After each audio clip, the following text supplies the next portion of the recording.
So, the reason you're all here for, thank you for your curiosity. We are welcoming back Dr. Nisha Manek to Minnesota.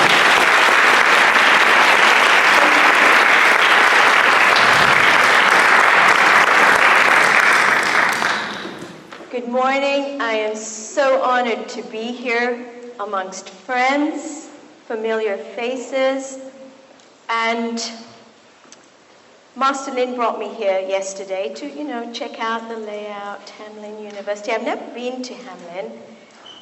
It blew me away. I mean, the acoustics, the space itself is very special. And I want to say my profound thanks to you, Master Lin. We've had a very deep connection for many years. And when I finished this book, the first person I called was Master Lin. It wasn't published yet. And I said, hey, what do you think? Maybe I could come to Spring Forest Qigong Center, That's my tribe. And he said, send me the draft. I want to have a look. And he calls me back and he says, I don't think 50 people. I think you need like 300-400. I said, okay. You see, in my doctor mind, this is like, wow. So thank you. So when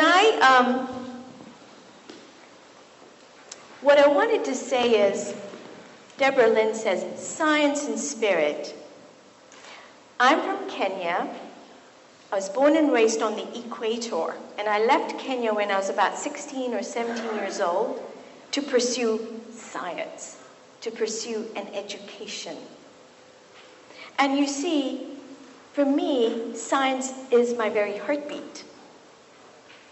I went to medical school at Glasgow University in Scotland, and I did my training in London.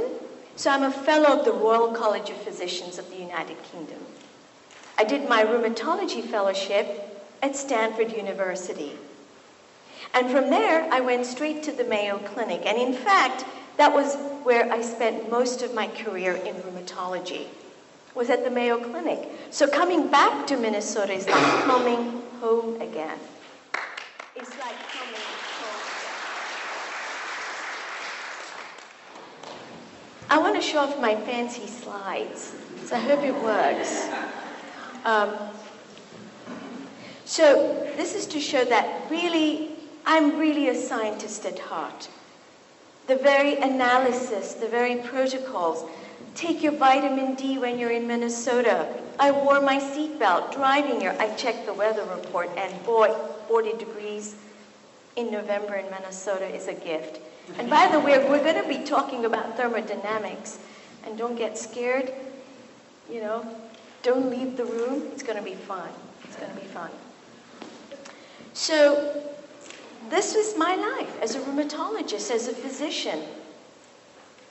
My life is in an office analyzing chemistry, analyzing structure, trying to find the disease and then setting it right with chemicals. I give steroids and methotrexate. That's what I do every day. And that's, in Mayo Clinic, I had this uneasy feeling that there's got to be more. And so this book, Bridging Science and Spirit, the subtitle, The Genius of William A. Tiller's Physics and the Promise of Information Medicine.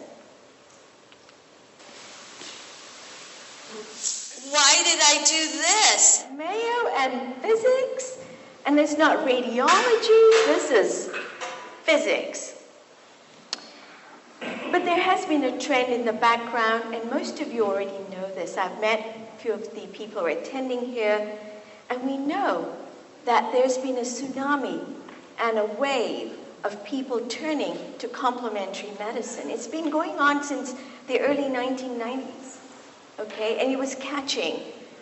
And this popularity, if you look at why people are going to complementary and integrative medicine, it's now called integrative medicine, is diseases that I see in my clinic every day. Back pain, neck pain, gout, fibromyalgia, lupus, rheumatoid arthritis. So if you look at why Americans, 1 in 3, going to integrative medicine, it's my diseases.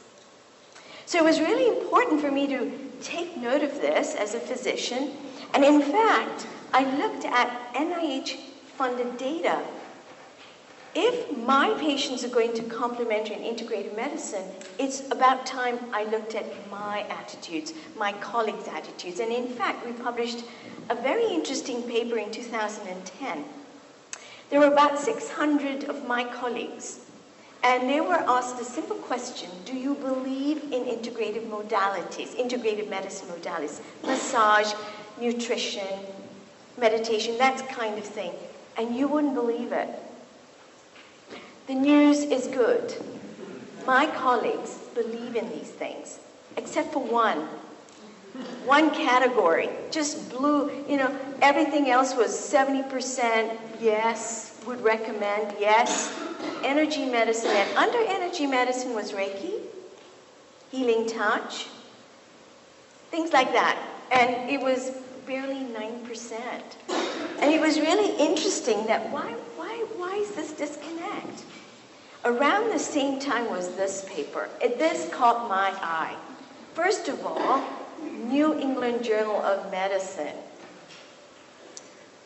Anytime the New England Journal publishes something, it's like God speaking to the doctor. Okay? Very high impact factor. In fact, the British Medical Journal and the Lancet a distant second. New England Journal of Medicine is where it's at. When this came out, look at it's New England Journal and then a trial of Tai Chi.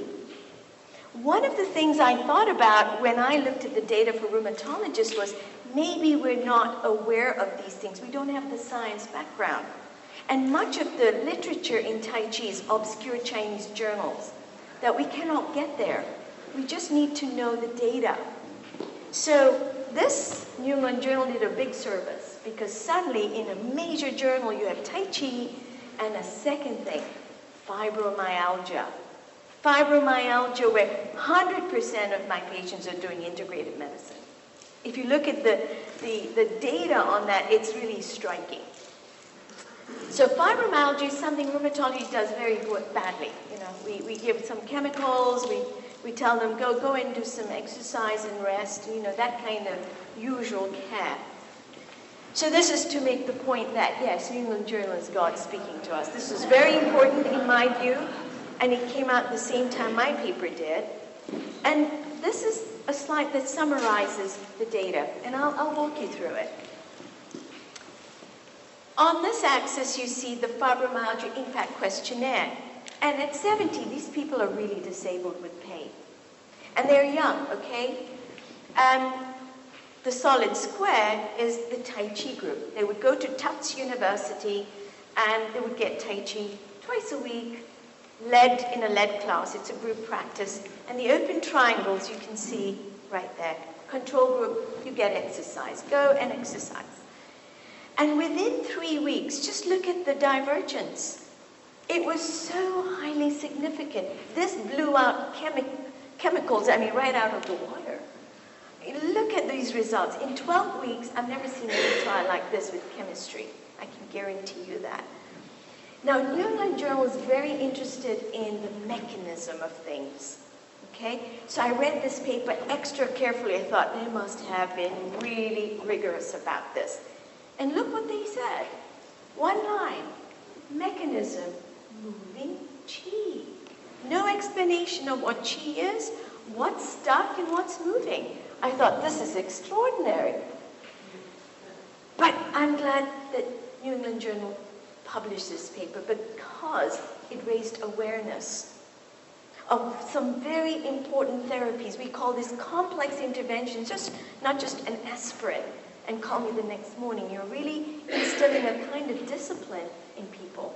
And it shows tremendous effects. So around this time, Brent Bauer is the chair of integrative medicine at the Mayo Clinic and said, Nisha, you really are a fan of Tai Chi. Why don't you write a book chapter on Qigong, which had never been done before? And I said, no, thank you. I'm not a healer.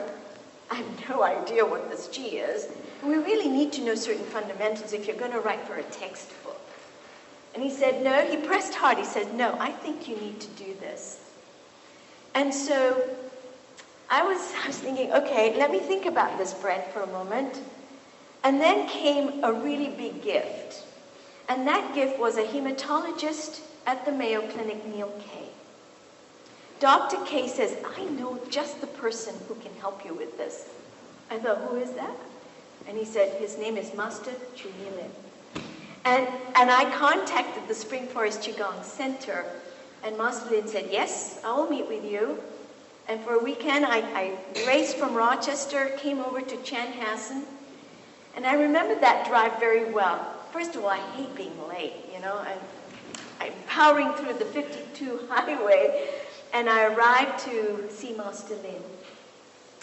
And we're sitting in his living room, and I had a splitting headache.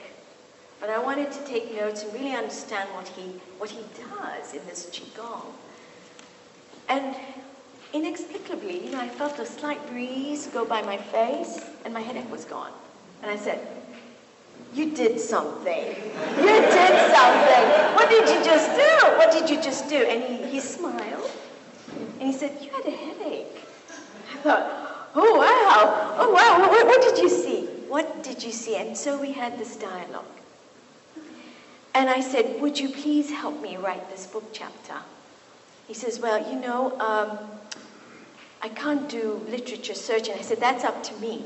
But I want to get underneath this whole concept of qi. What is this? He says, okay. And we wrote a chapter together. A very important and rigorous chapter. I'm very proud of it because I read it and it still stands there. Now, you know, more data is coming in now. But Qigong was valuable for children with learning disabilities, asthma, pain, back pain, everything. I really did a very exhaustive research for that book chapter. And Brent Bao, bless him, he extended the word count for us because, boy, did we uncover a lot. But this was actually one of my first collaborations with Master Lin. So in that research for that book chapter, I stumbled into this paper, and I actually still have it.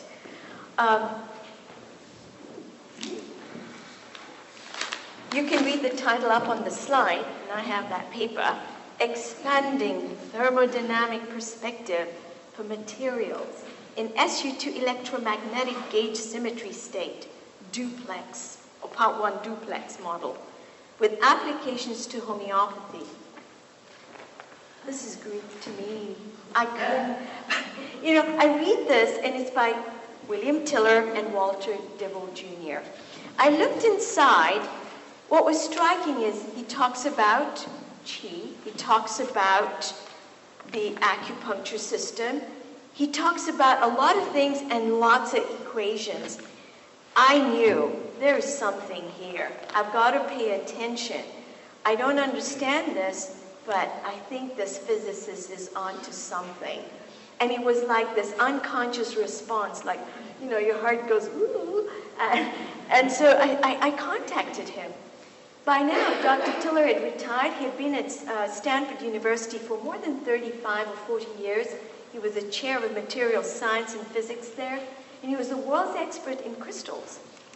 Okay, so if you wear those crystal bracelets with clarion, it was Tiller who did the science. Heart math, Tiller did the science. Ions, Tiller did the science. He's amazing. So I write to him, email after email from Mayo Clinic. Silence. Absolutely not a word. And then, out of the blue came one email from Walter Dibble, and he says, Bill says, read his book, Psychoenergetic Science. Oh, okay. This one. And I still carry it. My dog-eared copy, falling to bits, marked up. Yes, it's everywhere. You know, I still read it from time to time to get that original, you know, wow, somebody did do this amazing science. I'm going to put this way. Psychoenergetic science. Psychoenergetics. I couldn't make sense of it. So I read the book in great detail. And it reads like a lab manual. Okay, the pH meter did this, and purified water at this temperature, and thermodynamics. I said, okay. So I write back to him. Now, I was coming to Scottsdale, Arizona to give a lecture for a complimentary medical conference as part of the Mayo Clinic faculty. So I knew, well, this is my chance. And lo and behold, Tiller met with me. He says, okay, I'll have dinner with you. So that's Bill Tiller. Before my dinner, I was terrified because it's like meeting Charles Darwin for dinner. What would you ask Darwin if you met Charles for dinner? Because you see, Tiller's physics speaks to human evolution. And what would you say if you met Albert Einstein for dinner? What would you say to Albert? What would you say to a rock star in science? And Tiller goes beyond the yardstick of Einstein, the speed of light. Einstein has always said that the absolute boundary in nature is the speed of light. That's our yardstick. Space contracts and expands, time slows down. Time right now might be really slow for some of you, or really fast, I hope. But in any case, the speed of light. And Tiller says, consciousness doesn't work like that. We have to go beyond that. And this yardstick is also going to get smashed in Tiller's science. So I met him at Scottsdale, and I can remember it like yesterday. Part of Tiller's model is to bring in that inner discipline, part of his protocol, and I'll describe it for you in a moment. So I wanted to show off a little bit, and I said, well, you know, the Deltrons do this, and have you heard of A Course in Miracles? Because I was a student of A Course in Miracles at that time. And he says, ah, yes, Helen Schuckman, I remember her. She came to our home in Menlo Park. Remember her, Jean? And I thought, excuse me, what do you mean, Helen Schuckman? Helen Schuckman is the scribe of A Course in Miracles, professor of psychology at Columbia University, and she actually wrote A Course in Miracles, an incredible book. And it struck me that Tiller handled and was given one of the earliest drafts of A Course in Miracles. And he said, you know, Jean and I read it, we really liked it. This is how we live every day. And I thought, oh my God, I have found my mentor. This is the mentor I've been looking for. Except he wanted nothing to do with me. No, I don't think so. Don't meddle in physics. You need to go to Mayo. That's where you belong. You belong in medicine. And I was so crushed. I was really disappointed. Months I'd been emailing him. I read the psychoenergetic science. I couldn't quite tell him what my questions were, but I thought he would at least open the doorway. And 3 months later, though, he called me, one of the most important phone calls. And again, I remember that day in October. And he said, you know, I've been thinking some more. If you can translate some of my work, some of my physics for your colleagues in medicine, maybe I can work with you. Because medicine is stuck in chemistry. I remember that sentence very well. Medicine is stuck in chemistry. But it was the second thing he said. He said, one more condition. I said, okay, I'm listening. I will only work with you if you meditate daily. I will only work with you if you meditate. Just think about this. I've written application forms to medical schools.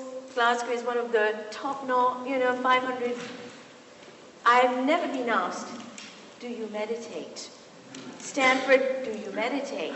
Mayo Clinic, do you meditate? One of the most important skills that we have as a Homo sapiens is meditation. And that phone call, I said, you got it. And then he said the third thing, I have no funding. I'm in. Because to enter his world is amazing. I went to my chairman the next morning. I talked to Eric Matheson. And by that time, I had written an NIH grant to study spring forest qigong in rheumatoid arthritis. And it had actually a very high score. And what happens in NIH funding is that you reapply, you correct those, whatever the reviewers wanted, and you put it in again. And Eric said, why are you doing this? You're going to get funded. and we're going to support you. And I said, but look, this is awesome. We can really find out some of the more basic things about these energy systems, because you see, when I do anatomy classes and dissections, there's no acupuncture meridians. There's muscles and tissue, connective tissue, but there's no energy channels. To us, it's like this mysterious thing. And so I'm telling my chairman, I think I can get this. And he said, well, but there was another kind of urgency for me. And this was, Tiller by this year was 82 years old. It was now or never. I go the traditional route, NIH grants, or I take a leap. I take a leap into the unknown. And I remember Eric very clearly, very gracious, and he did this. He says, okay, I think I've lost you already. You're following your nose. And I remember him using those words. In other words, I was following my intention. And when you get a sense of the truth, you go for it. You hang on to it with everything and don't let go. I packed up my Jeep. 3 months later, I was out, December, in the middle of the night, 3 a.m. I remember an ice storm was predicted to come. 3 a.m., I take off. Past Austin, Albert Lee, Iowa, Kansas. I just did not stop. And I went towards Arizona and landed in Scottsdale. No address. I stayed in a hotel, rented an apartment, airbed for a mattress, collection of physics books, and we began. Thursdays with Tiller. 9 a.m. to 11 a.m., Dr. Tiller and I would meet. Initially in his home in Scottsdale, and then later on in my home, my spare home. And I rented some furniture, kind of an eminent physicist on the floor, But that's how we started. And yeah, this is to make the point. And we'd have tea and we would discuss 9 to 11. And we discussed a whole lot of things. Not just physics, but what's the new book? What's the new movie? What's your favorite food? He is an immense mind, just incredible. And so for 2 hours, one of the very first meetings with him, I remember, he was saying, you're very keen, you know chemistry, that's it. You know chemistry. I said, you bet. That's what I do all day, I know chemistry. And he says, you know something about energy medicine? I said, yes, and I can't wait to learn more. And he says, but we're going to go to information medicine. That's what we're going to develop. And I thought, information what? Information medicine. And I said, could you repeat that again? And he said, Nisha, I don't repeat things. There's no curriculum here. No curriculum. You do what you need to do to learn and make notes. That's up to you. But I don't repeat things. They come, and I'm saying them to you. So I actually got a flip camera, and I started to balance on my stack of books and recorded all of those meetings for almost 4 years. So weekly meetings, 2 hours, I'd balance my flip camera, and sharp at 9, he'd come with his brown hat on, tea would be ready, and we'd begin. And so one of the first things we did was, he wrote, this is his writing, thermodynamics. My goodness, and I thought, thermodynamics?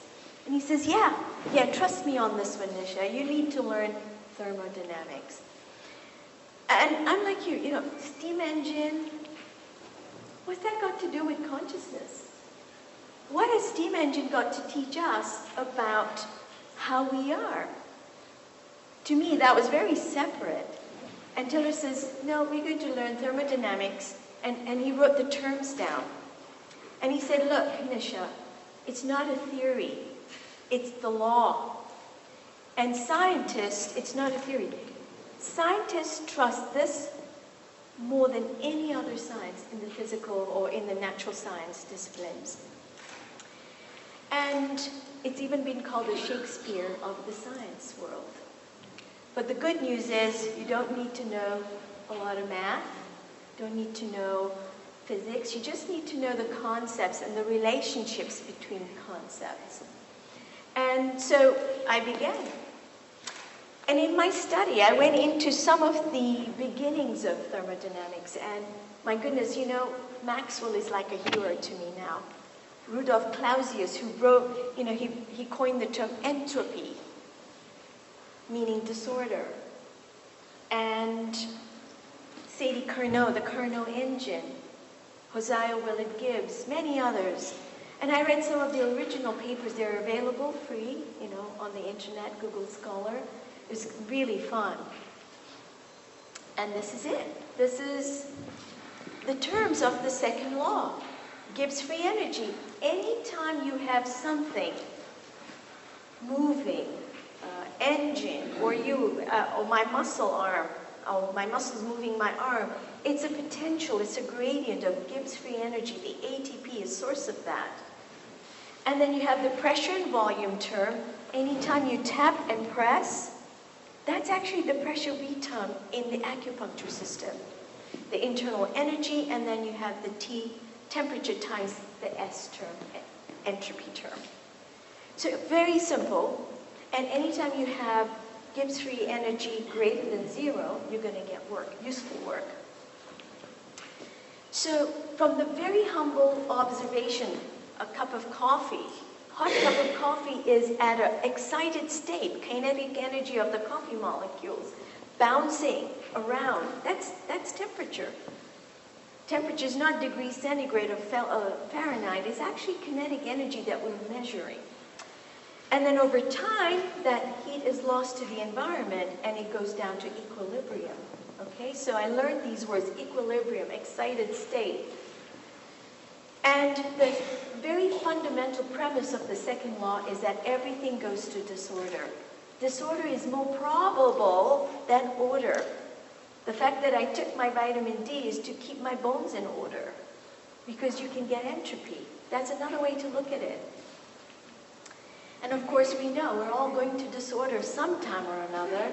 Okay. George Bernard Shaw apparently wrote this when the second law was actually formulated. He says, oh my goodness, we're all going to the grave. But the question then is, we know that energy can move, chemistry. We use that in medicine all the time. Pacemakers, electrical stimuli, magnets, and so on. But the question is subtle energy. Tiller had coined this term, subtle energy. The term subtle, the word subtle, can be confusing because it seems faint and really something very ephemeral. But subtle, really, he was trying to get the point across that it's difficult to detect. Subtle is very hard to detect with usual instruments that we have. So if you put a meter on the acupuncture channel, you can't see it, because the instrument is electromagnetic, and the acupuncture system is not one of those forces. And I talk about this more in Bridging Science and Spirit, and I do encourage you to look at that, because it sorts it out in your mind. You can group it. What are the 4 forces? Oh, okay, this is the standard model. But we are ahead of that. We are different than that. So this is the first genius of Tiller. If thermodynamics is the law, then perhaps intention obeys those laws. So it's a word equation, but you have to start there. And it is incredible. So consciousness, your intention is a tool of your consciousness. Because we don't have an agreed upon definition of consciousness. So Tiller took the operative definition. Intention does something. Consciousness does something. And it does that by intention. Intention is a process of creation. As I stand here and I say things, I'm creating things. Information for you all the time. So consciousness is a source of intention, which crafts the subtle energy. Energy and intention are coupled together, and I'll explain that in a moment. And then he made the jump. Does that mean you can get useful work? Can you measure that? Because that's straightforward calculations. Now you have a mathematical connection. Imagine that. You're not talking about particles and quantum theory and all those accelerators. You have a measurable way, a macroscopic way. And this is what I call frugal science. So entropy, that term entropy is very interesting because that's disorder. But we also know, and this is Claude Shannon, the father of information theory. And we know that all kinds of things, the painting, the Mona Lisa, the chair you're sitting on, this little pointer, can all be condensed to information, which are bits, 0 and 1. So information is not just digital, information is more fundamental unit of our physical nature, and physicists now agree on that. So when people say everything is energy, actually it's not. Information is everything, okay? And so Claude Shannon made great contribution to our understanding of information because it's quantifiable. Just like a thermometer or temperature or when you weigh something, information is quantifiable. That's incredible. So to illustrate the point about the connection between energy and information, this is really Dr. Tiller's office. It would take energy to put everything back in its place. And I think I'll put this paper back in its place on the podium. But to know where everything fits, you need information. So as simplistic as this cartoon is, I started to understand, oh yeah, so I can put things away, but I need information to know what goes where, to use that energy appropriately. But when we talk about energy, as a physician, we think in terms of calories. So this is another illustration to help you grasp the point, the connection between energy and information. We know about this experiment. And as far as your calorie are concerned, you can eat French fries morning, day, and night. You could get all of your calories, but we know what will happen. You're going to get into entropy. Why? Because you're missing crucial bits of information. And this little sort of ditty really made sense to me. I thought, okay, yeah, I get this. So French fries is only a narrow scope of information. What if you ate cauliflower all the time? You could have the same effect. Cauliflower for morning, mashed cauliflower in the afternoon, broiled cauliflower dinner. You still have disorder. Another diet bites the dust. And this gets the whole concept of a balanced diet. I'm looking at it from the physics perspective. And I think, okay, I think I'm getting this. So this is the target experiments that I was reading about in that undecipherable paper. The target experiments. By target, Tiller was saying, can my intention change something, a material out there, okay? And he started with water. Very, very familiar to us. How many of us can say, with just our intention, no chemical additions at all, that we can change the pH of this water? I can't. So I was thinking, well, impossible. So he rigorously tested this while he was at Stanford. These were the original target experiments to change the target, which is water, and its pH, which is well known. Okay, it's well known in terms of thermodynamics, what you can do to change the pH up and down without chemical additions. So he knew all of that from reference labs. And this is his second genius. It has been known for a long time, and this is Princeton University, Stanford University, that humans can influence machines from a distance. It's actually well known. Random number generators, you can actually change statistically random number generators. So this is well-known work, and Tiller took it an extra step further. He says, okay, what if a very coherent human being can make an intention, the consciousness, you craft an intention, which is information, and through a meditative state, influence that machine. And now that machine is excited. It's metastable. I think this was his second genius, to take that science and see beyond it. And that's what he did. I have actually my original device here. I always carry it. I'll just unplug it. I carry it because if I'm in a hotel or something, I actually plug it in because it's got terrific information. It's always imprinted. It's always excited. And so I take it with me and I plug it into a hotel room so it cleanses. So this is the device. This is the original Tiller device.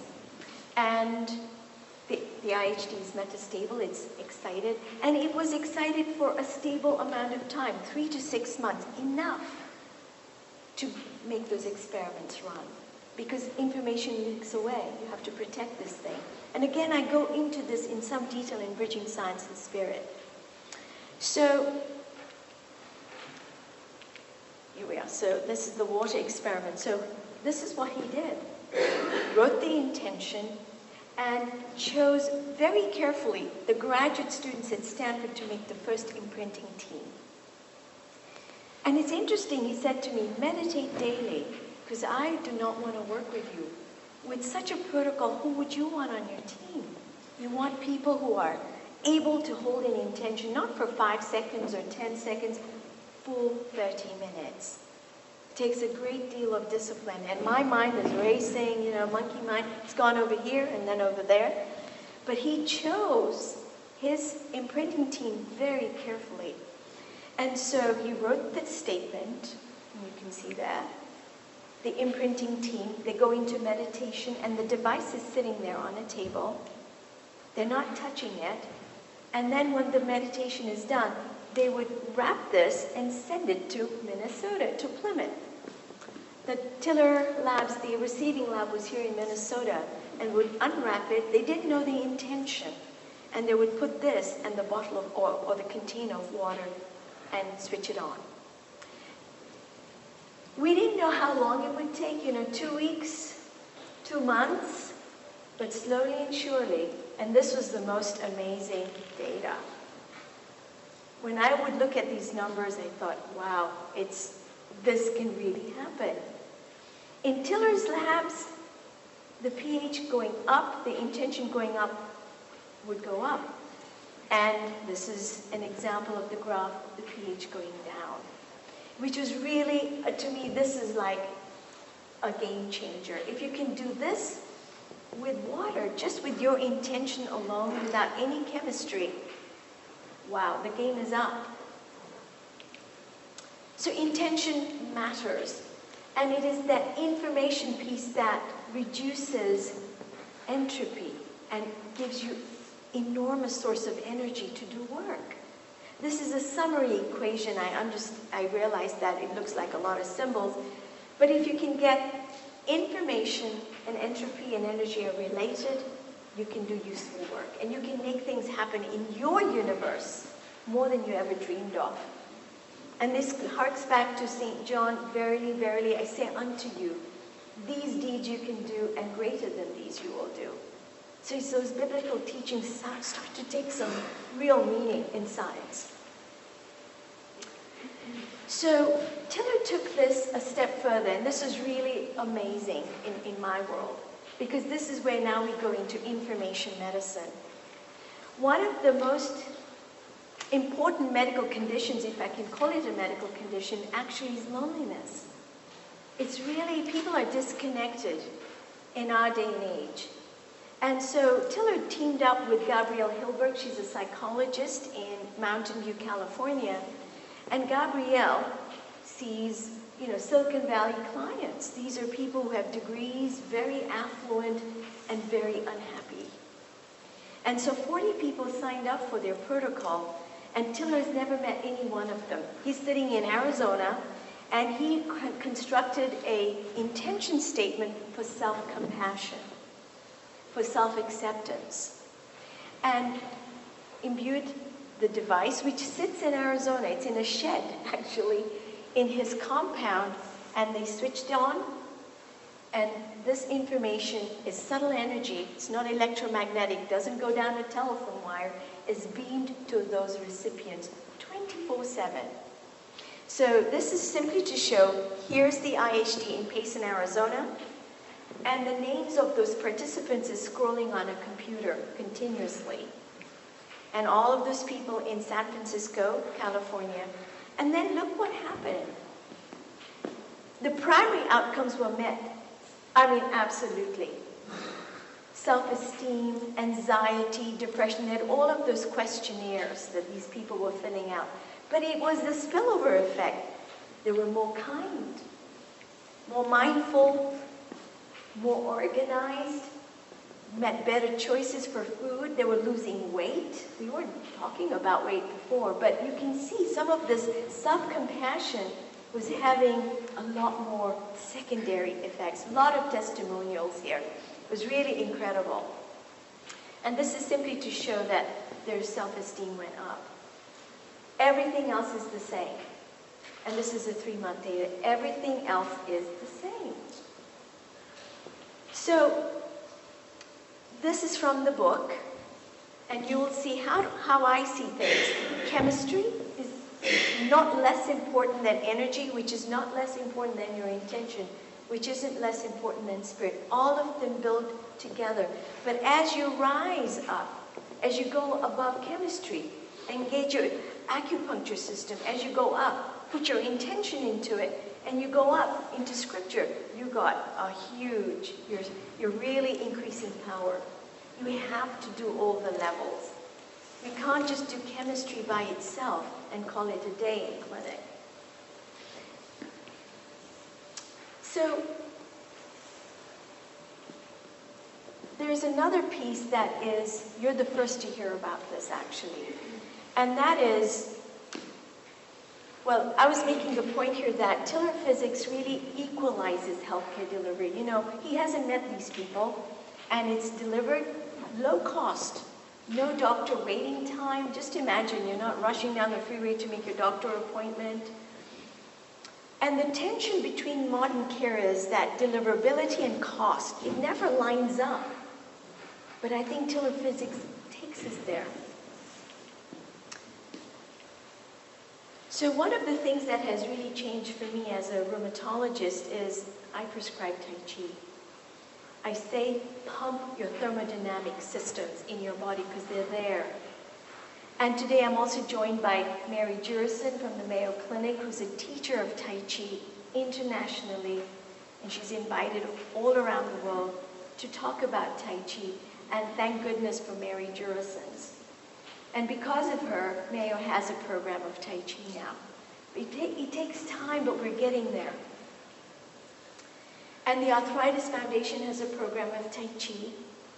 But it also speaks to what we're sharing now in the bedside. When I talk to my patients, there's no computer. I don't use a computer in my exam room. It's a notebook. We have a real exchange. The patient is telling me things and I draw. I doodle a lot. And so we have a real exchange of what is meaningful to them. What is the goal for them in this visit? I remember a patient, I used to say, what's your pain level? Can you get out of the bathtub? And she finally said to me, would you stop asking me those things and ask me what's going right? And I never used that questionnaire ever again. Yes, I asked them, but in a very different, what's their goals from their perspective. But there's another project that you're the first to hear about, and this, you wouldn't make a connection between healthcare, and that is gun violence, gun control.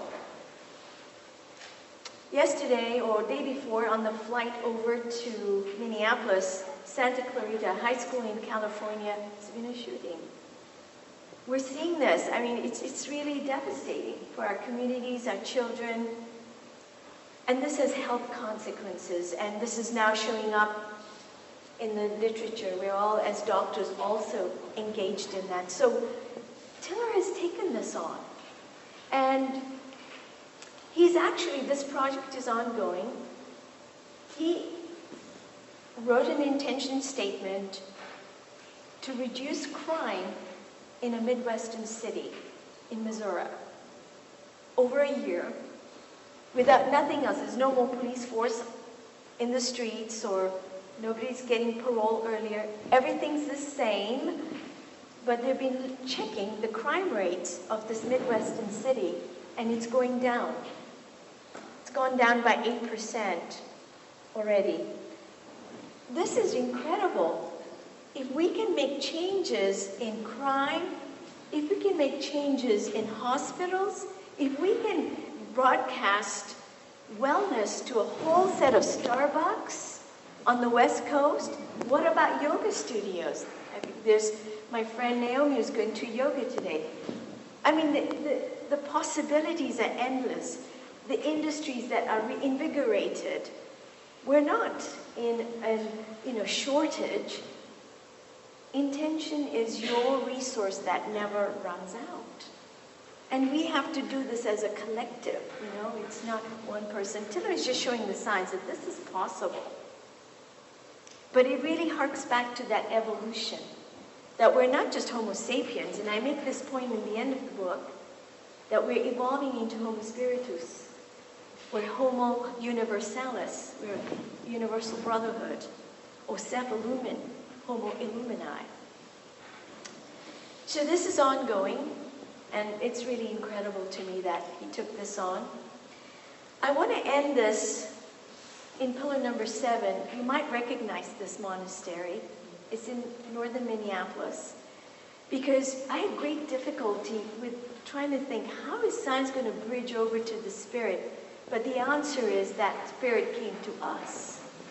Spirit came to us in the form of the Buddha's relics. And when I saw Buddha's relics, which is like a device, it's little pearl-like objects that hold the consciousness of Buddha, his loving kindness. And it is excited for more than 2,600 years. Its half-life, to use science language, is several hundred years. It's incredible. And so His Holiness had this immense courage to let these relics go on a tour. And I saw them when they were in Minneapolis. Now, I'm going to read my slides, but this is like a reading from my book, because I can't read that, or maybe I can. I immediately, and I hadn't seen the relics yet, I entered Utah Monastery. I immediately felt an intense state of awareness or presence. It was as though the Buddha himself was present. The state was nonverbal, profound, and exquisitely gentle, yet like a rock. And there was a sense of silence and a stillness that was limitless. The essence of time ceased to exist, and my mind just stopped. Actually, it wasn't just quiet, I just had no thoughts. And I could, as I looked at the relics, I felt a tangible source of radiation coming right to my heart center. I literally fell to the ground, and the monks are watching me like, whoa, there's another one.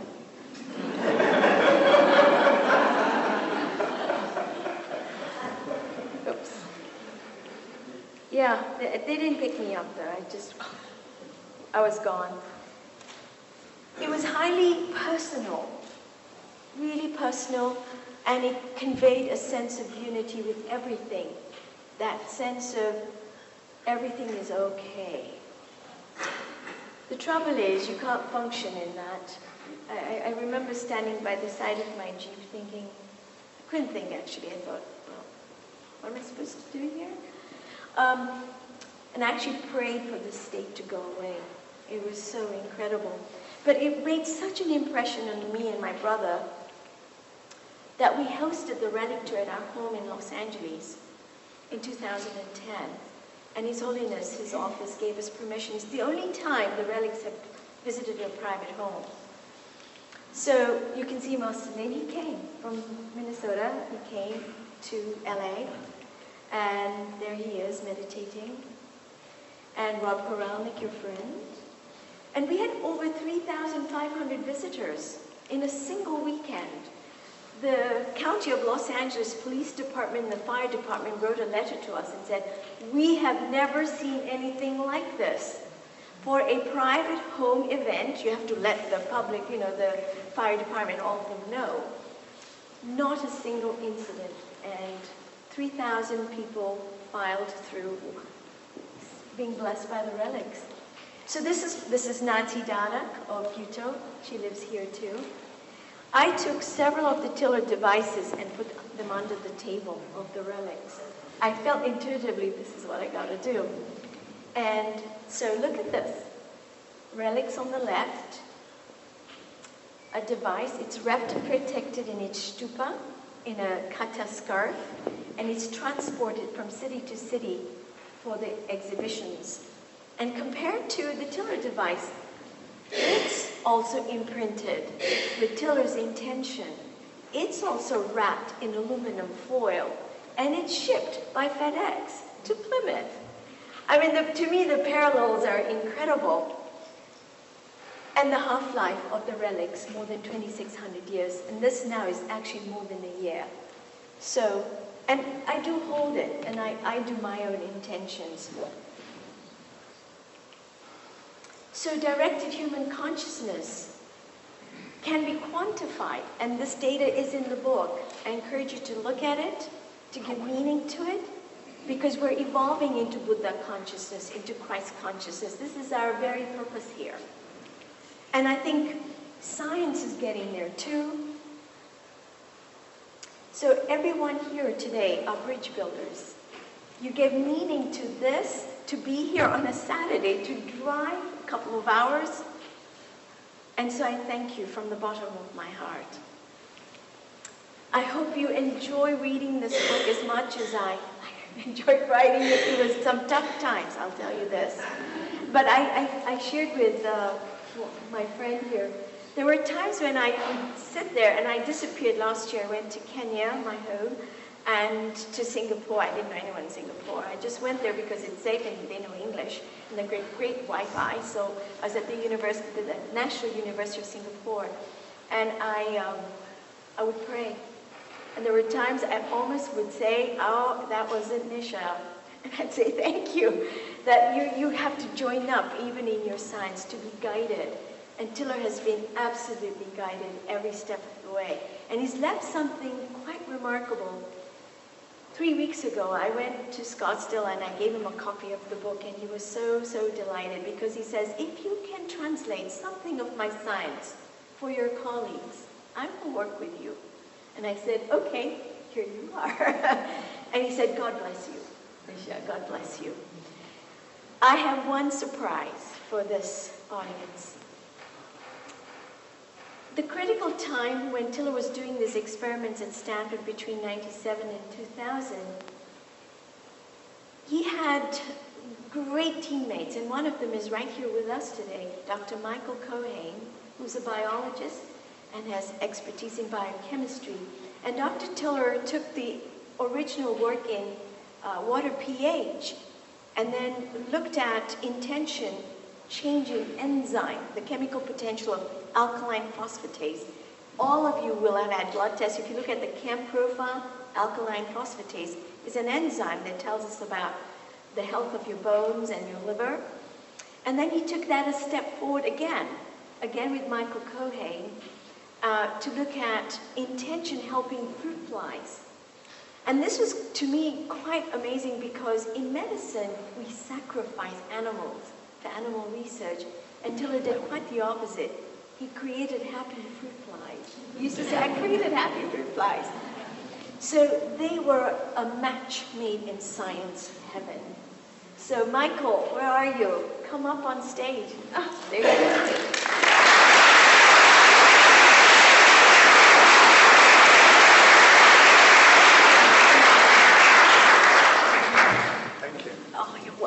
Can you hear me? I'm a bit rusty. I've been buried in a basement laboratory for the last 3 or 4 years doing experiments and writing papers and patents, so forgive me if it's a bit over the map.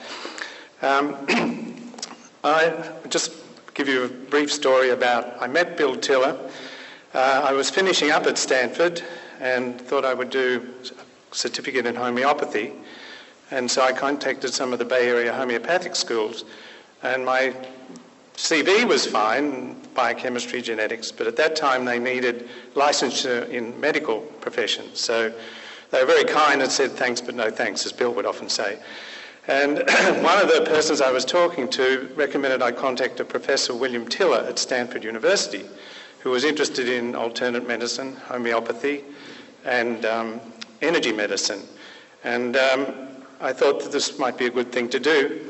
So I wrote him a letter, and he received it. I sent him some of my papers, had some of the ideas on bioenergetics, and he said he was on vacation, but we should meet when he came back. So he returned after vacation, and we met at the Stanford University Faculty Club, which is a very nice place to meet, I can tell you. And we had a lunch there, and he exchanged papers. We talked, and as Misha mentioned, the paper that I liked most was the one entitled What Are Subtle Energies, and I recommend that highly for everyone to read. I had worked in Australia briefly with an osteopath, trying to help him put some chemistry and biochemistry and physics into his work, and this paper particularly identified some of the issues that we could have done there in Australia. So I felt that that was a very important start and fitted exactly in with a lot of my bioenergetics. So we parted, and I continued on working at Stanford. And my colleagues, I discussed that I met with Professor Tiller, said, well, if you ever got the opportunity to work with him, jump on it. He's fantastic. He's outstanding. So a few weeks later, he called and said that he had a grant, some funding from a wealthy Minnesota inventor, Mr. Lynn Charlson, out of on Lake Zumba in Minnetrista, actually, was where the lab facility was.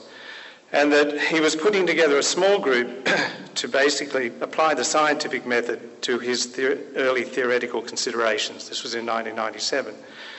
And would I like to join? And I said, sure, I'd love to come. So at that time, we were still located at Stanford. And, oops, excuse me, flip the page. I thought, well, I'd better get to know Bill and his group. So Bill still had a functioning group in his department there, so I would go over for their weekly meetings, which were quite interesting, way above my pay grade level with the physics and the math, but I got to know him and how he interacted with his colleagues and his students, and it was very, very helpful in the early days to work with him at that level.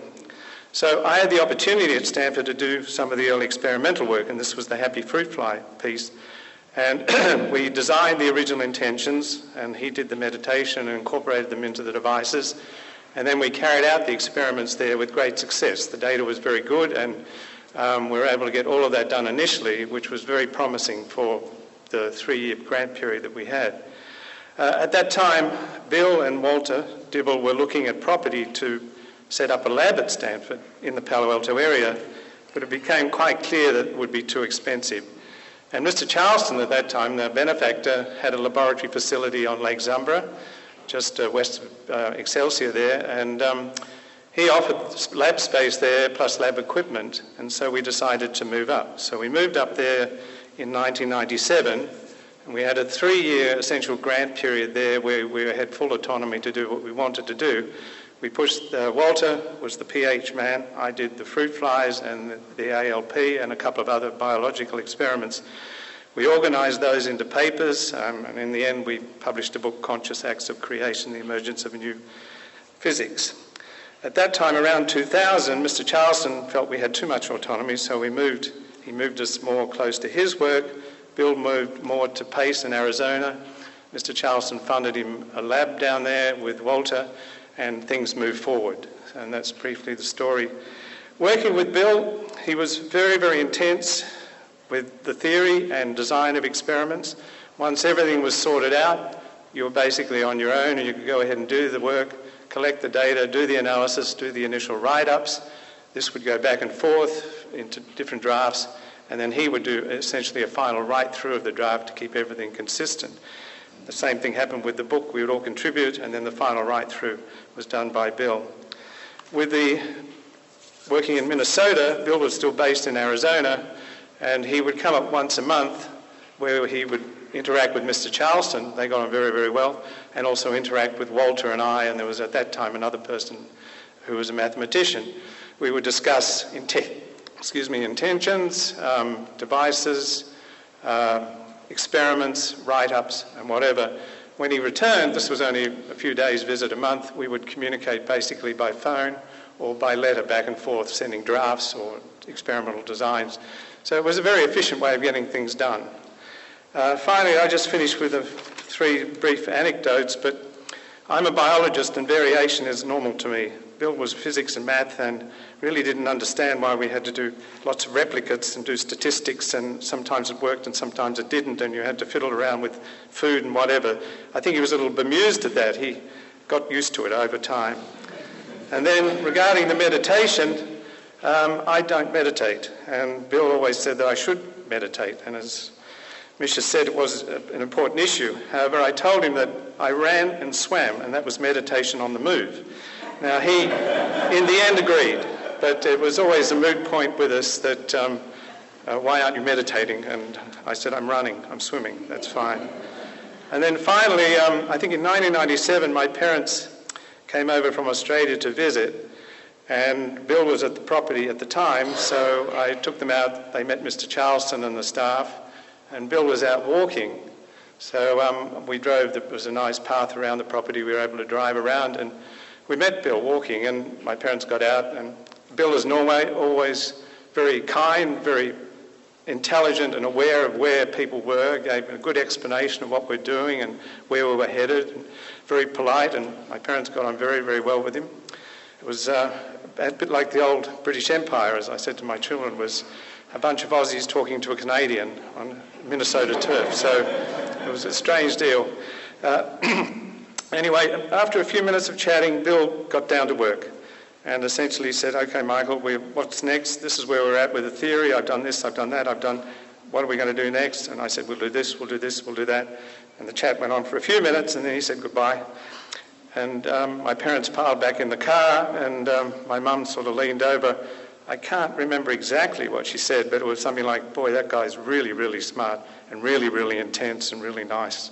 So that's the brief story of working with Professor Tiller. Bill, thank you.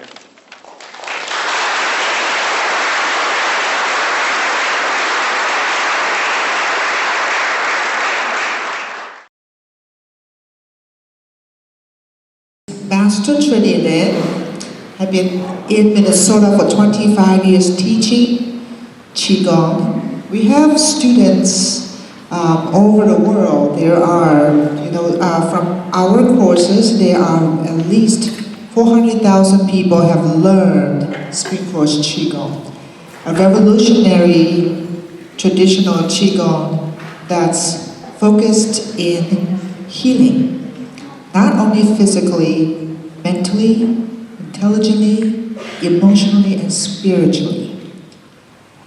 So I'm going to bring Master Lin up on stage.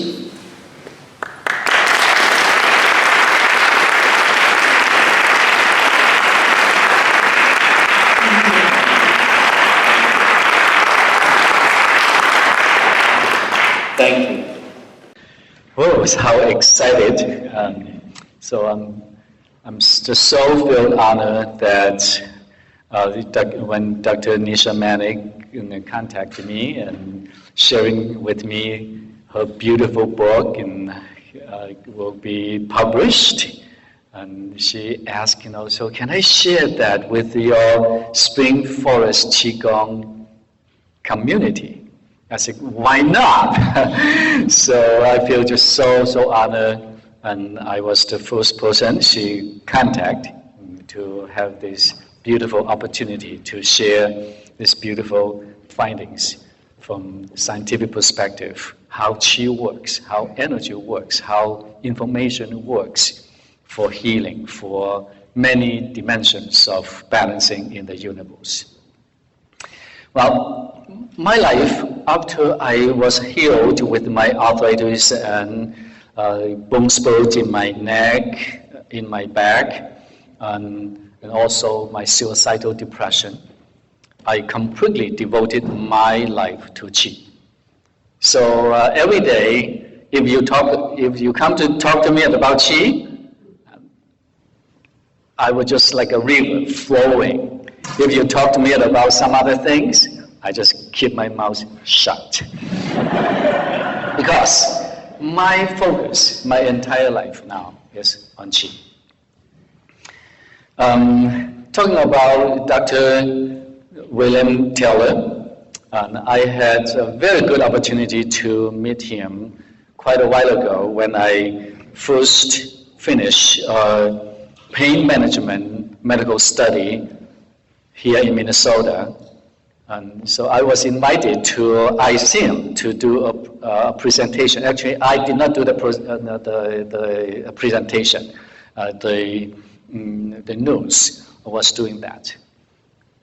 So during the time, we had an opportunity to sit down, to chat, and so I was invited to the lunch table, sitting next to him, talking about energy medicine, and he was just so excited.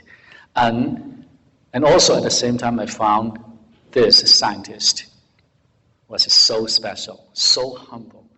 He was not like any other scientist that I met years ago. I'm the guy, right? And he was just listening to you, pay 120% focus on your conversation. And then he asked me, what do you do? I said, well, I do Qigong. Oh, Qigong, Qi. This is what I focus on. Okay. And then we continued the conversation. And I said, well, I really like your concept of information healing.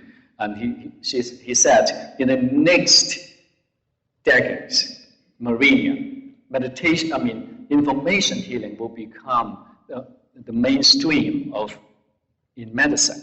I said, oh, that's very exciting.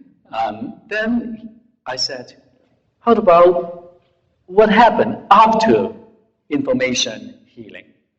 He said, you had an idea? I said, yeah. The next is universal information healing. He said, that's very interesting. And then I further said, I think, people right now is very, very interesting in energy medicine. I think that's great. But next step is people will change energy medicine into Qi medicine. Qi medicine. Now you listen to this. Qi medicine. Remember that. Now what's the difference between Qi and energy then? I've been asked this question by a lot of people. From the medical perspective, people ask me that question. From a healer perspective, and what's the difference between energy? People every day talking about energy. Oh, this energy is so great. Well, after a lot of studies, I found out there's a lot of a great difference.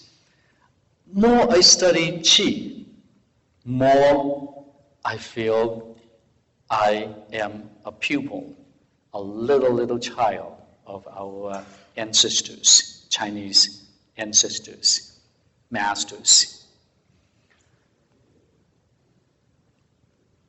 And before I talk about that, I like to step back a little bit about the first time when I met Dr. Nisha Manek. And I have a dear friend told me, a Mayo Clinic doctor is coming to see you to talk about Qigong. I said, whoa, what is that? And so when she showed up in my house, and we sat down, and so I said, what kind of a doctor she is, and interested in Qi, So then we had a little conversation, and she asked me the question.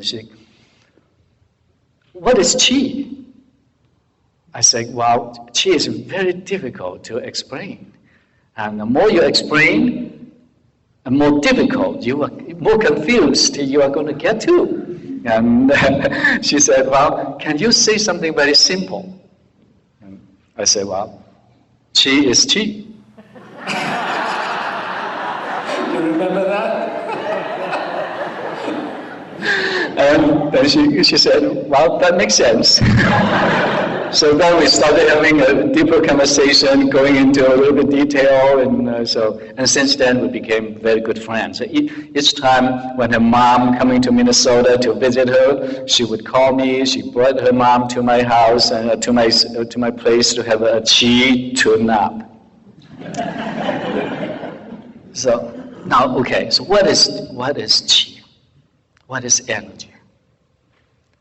Energy, from Western medical or science perspective, it is a form of force. It is in a material form. Still, for instance, like electricity is a form of energy. Water is a form of energy, etc. And Einstein said energy cannot be created, cannot be destroyed, but it can be transformed. That's great. And lots of beautiful healing modalities built up with this concept. But qi is beyond that. Qi is a form of energy, and qi is also a form of consciousness. Or put it more straight, is qi has consciousness, and qi also has intelligence. That is the big difference.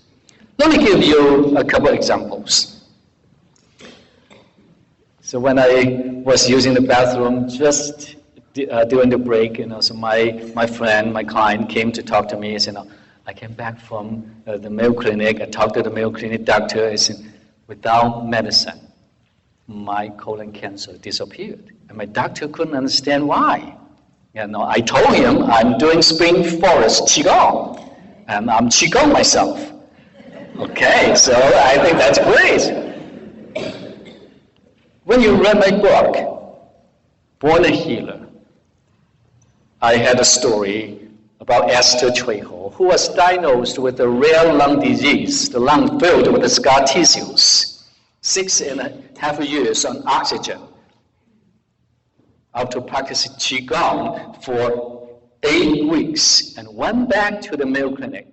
The Mayo Clinic doctor who suggested her to have lung transplant said, don't know what you do. All your lung scar tissues disappear. You have a completely new lungs. My bones spoke in my neck, in my back, through these simple movements, getting into the quietness, serenity.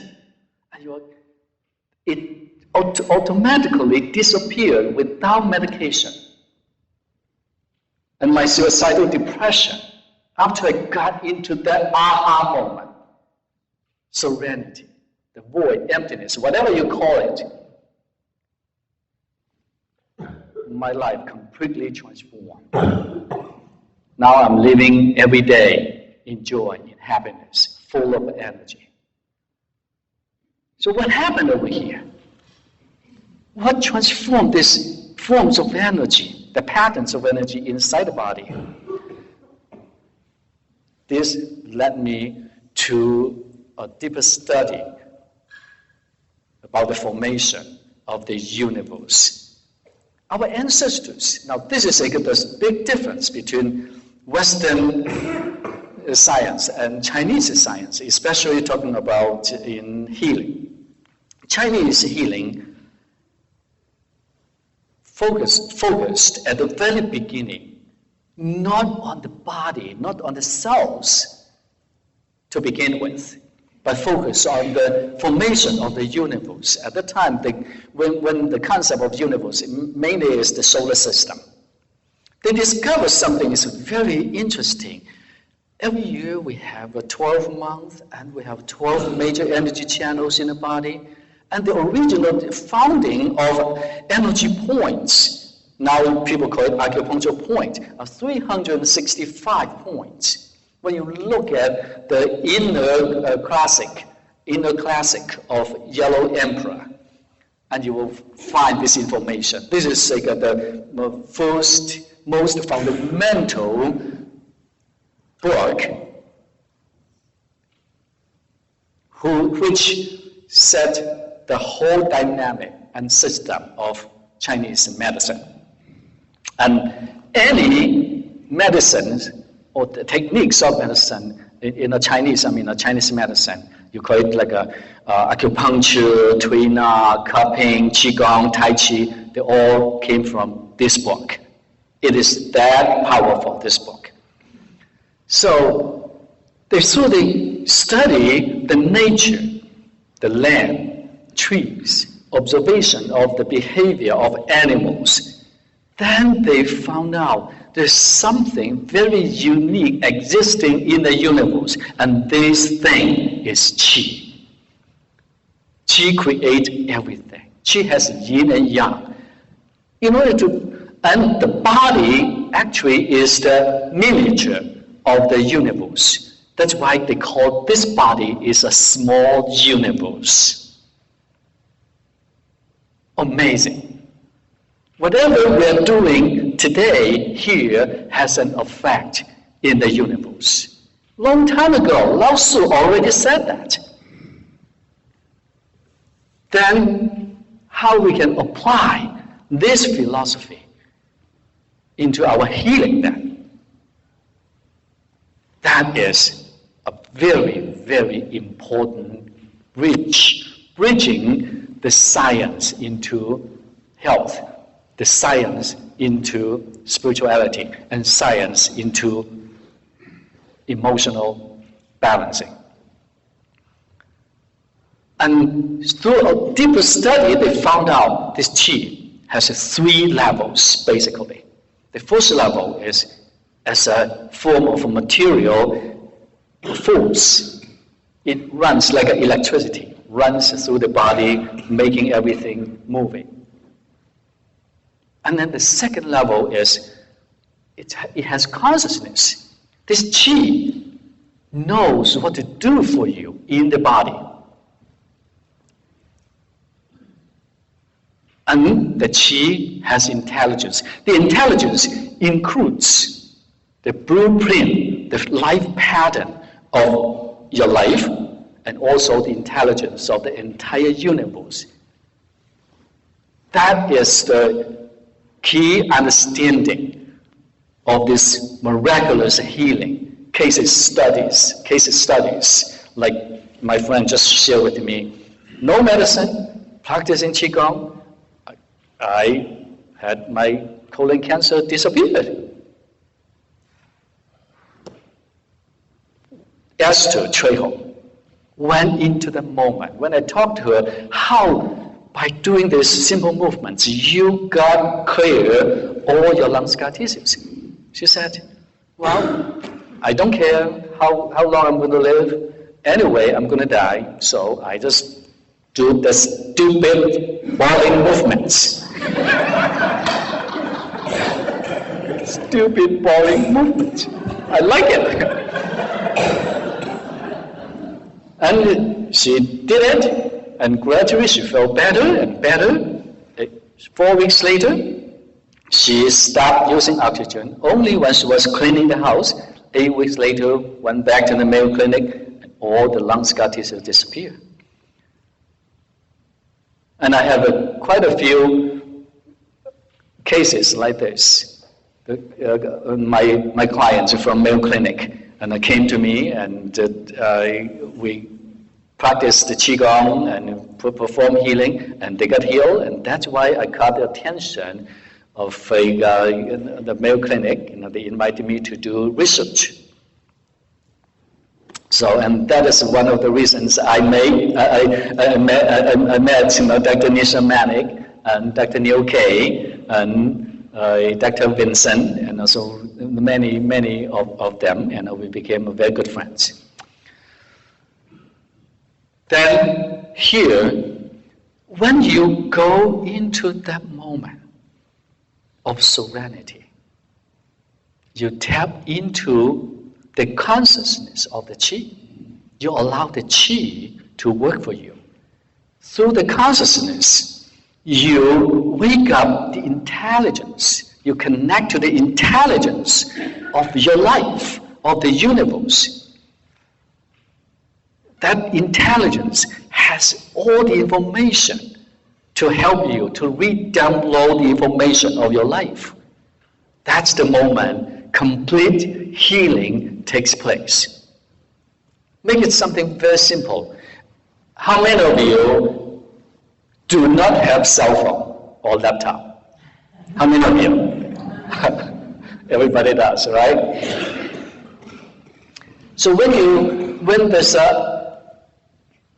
something going on, the system in a mess, and so you want to call Jane, and the phone the call went to Tom, and when you want to email your son, but it got to your daughter. When that happens, what do you do? Something very simple. What do you do? Turn it off and wait for the 5 seconds, right? And then turn it on again. This turn it off and turn it on, actually you put your cell phone and laptop into meditation. Into the quietness.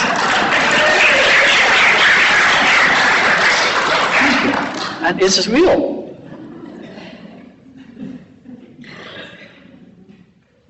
Now you refer this philosophy and technology to your body. So when you feel tired, you become so dumb, not able to create anything at all. What do? Close your eyes, take a nap, right? After napping, you're going to have a lot of fun because you have energy. If you lay in bed, turning around for 7 hours, no sleep at all, what is going to happen? Next day when you get up, you are even more exhausted. So after a lot of studies with this qi, I found out in our life, no matter who you are, we are doing 2 things. Number 1, we are having fun every day. We want to have fun every day, right? You want to become a doctor because that will bring you fun. That's why you want to become a doctor. You want to become a carpenter because doing the carpenter work, giving me so much joy, having fun.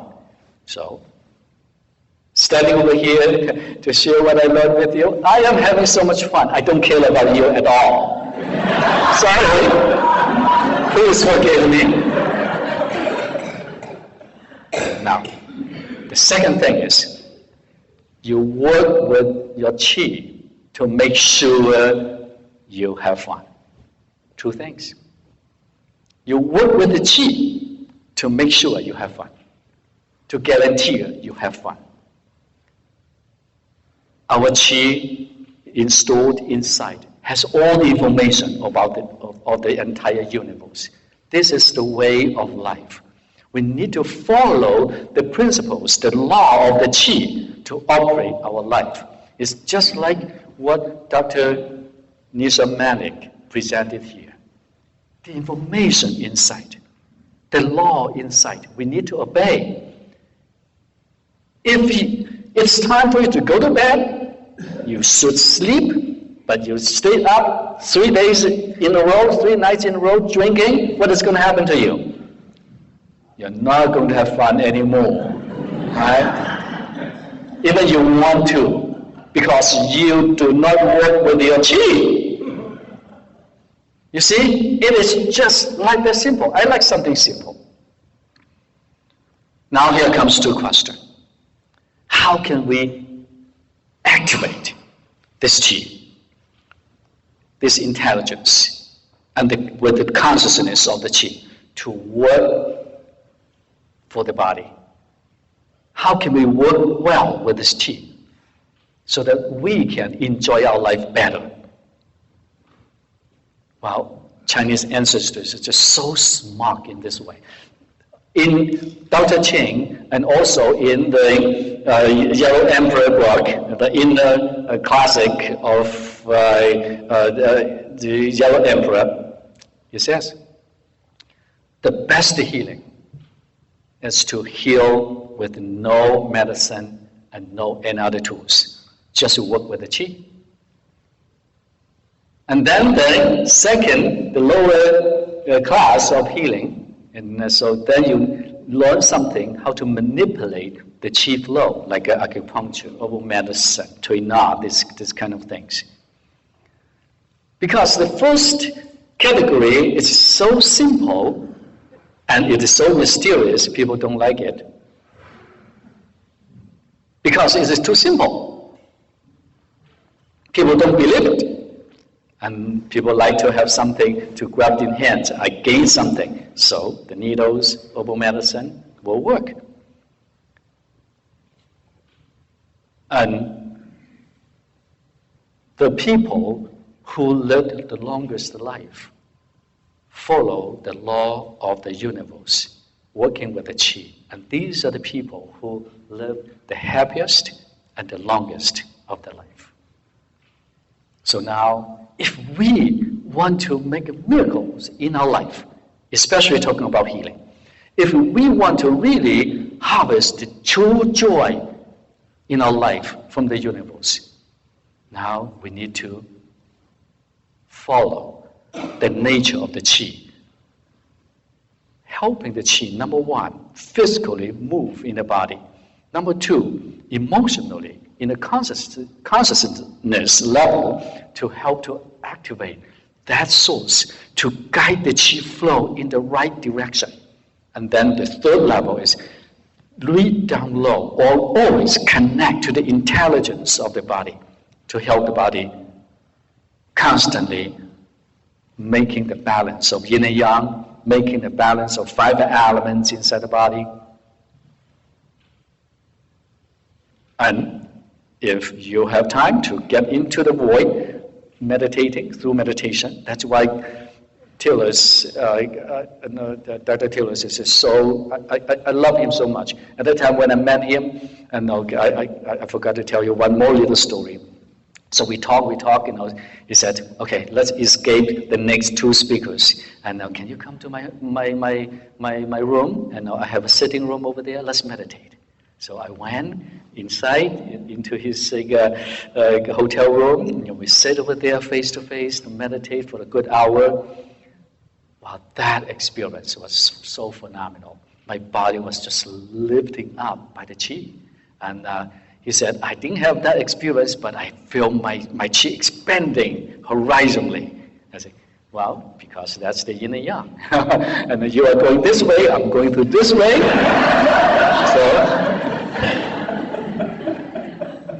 So, such a beautiful experience.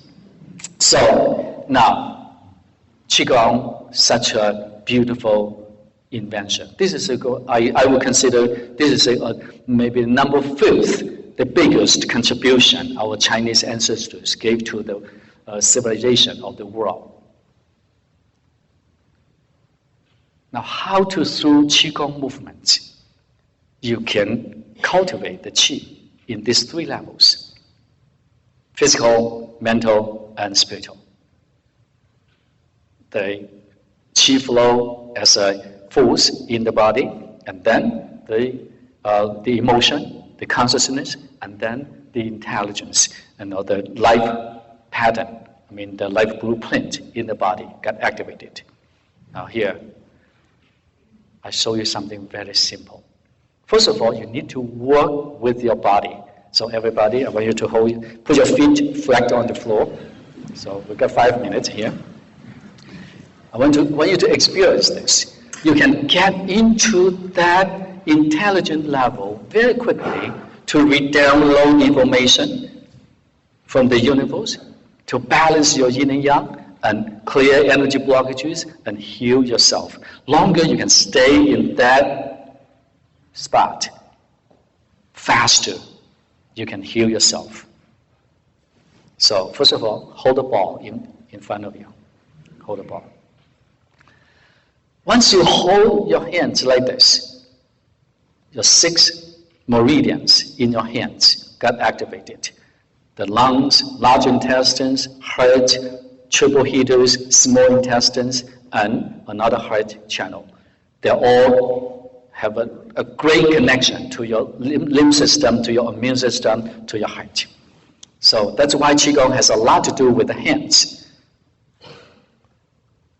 So you activate. By holding the hands like this, you activate the channels in your body.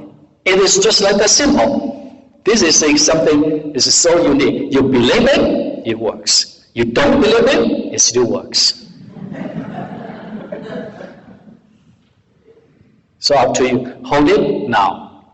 You say in your mind, tell the universe, tell your body what you want.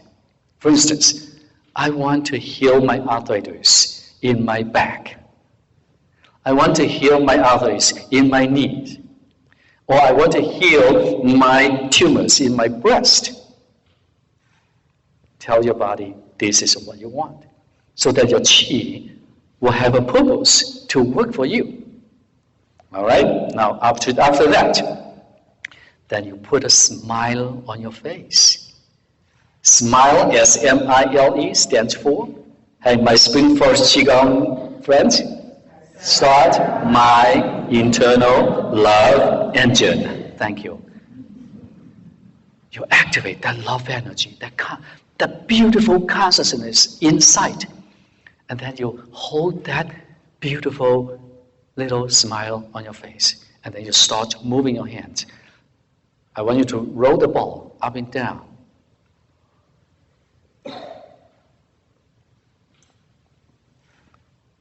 And you feel happy. This is you insert emotion, the consciousness. Once you feel happy, that energy automatically goes to your liver to strengthen your immune system, your lymph system. It's very good stuff. We are working every day so hard. It's for what? Happiness. Now happiness is right inside the ball in front of you. So you move your hands gently. Now slow down, slowly, as slow as you can go. So now you are working in 2 dimensions now, the physical and the emotional. Now I want you to go up to this 3rd dimension. You work with the intelligence. Now what you do, I want you to close your eyes. Continue to move your hands. Now you tell your body, I completely surrender my mind to my intelligence, to my soul, to my heart, and allow my heart to direct the movement of my hands. So now you don't control your movements anymore. You simply just allow your hands to move in their own way. Then your mind focuses on the feeling of this moment. How good you feel. What is the tingling sensation in your hands? How that feels to you.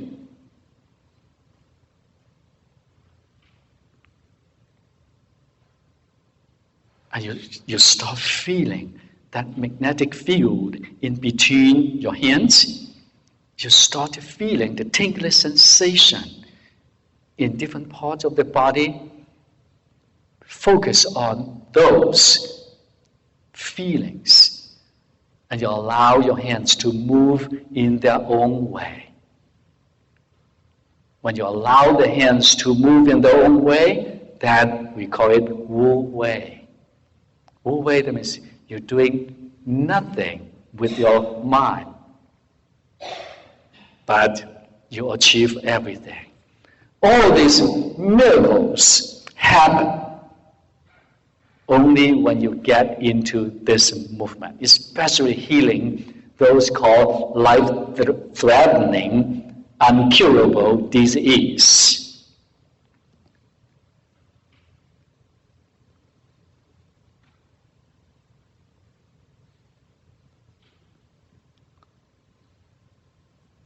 right, so that is beautiful. Now slowly hold your hands like a ball in front of you. You don't move your hands anymore. Give yourself a couple seconds to feel the energy in between your hands. To feel this kind of a breeze flowing in between your hands, your fingers. And focus on that moment and feel it.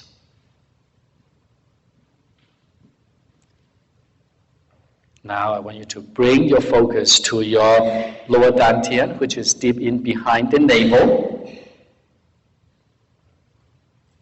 See that's a light shining inside.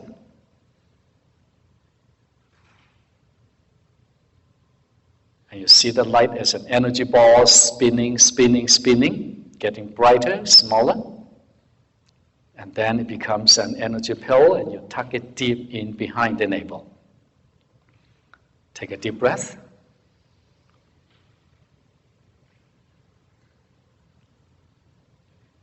Open your eyes and rub your hands together.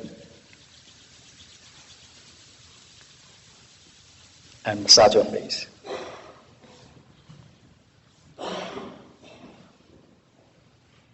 And massage your ears.